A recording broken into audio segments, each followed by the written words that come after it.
നമ്മളെ ഷിയാദല്ലേ എന്താടാ എടാ ഗോപാൽസ്വാമിന്റെ ജയിച്ചാടിക്ക് നന്ദീച്ചിന്റെ കെട്ടിച്ചാടിക്ക്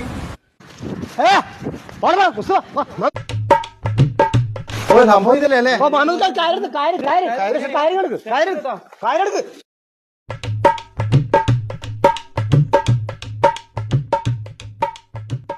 ഗോപാൽസ്വാമി ഒരു സംഭവം തന്നെ ഈ കയ്യിലുണ്ട് എങ്ങനെ ജയിച്ചാടിയേ ഞാൻ ഈ ഒറ്റ കയ്യൻ എങ്ങനെയാ ചാടിയേ അല്ല കഴുതേ നീ എന്തിനാ ജയിൽ ചാടിയേ അത് ചേട്ടാ എൻ്റെ ഡേറ്റ് ഏകദേശം ആകാനായി പുറത്ത് പോയാൽ എനിക്ക് പണിയൊന്നും എടുക്കാൻ കഴിയില്ല നല്ല നല്ല ഫുഡൊന്നും കിട്ടൂല അവിടെ നല്ല ഷുഗർ അപ്പോൾ ഇതൊന്ന് ചാടിയാൽ എനിക്കൊരു 10 കൊല്ലം കിട്ടും അപ്പോൾ എങ്ങനെയെങ്കിലും ജീവിതത്തിൽ പോകണ്ടേ.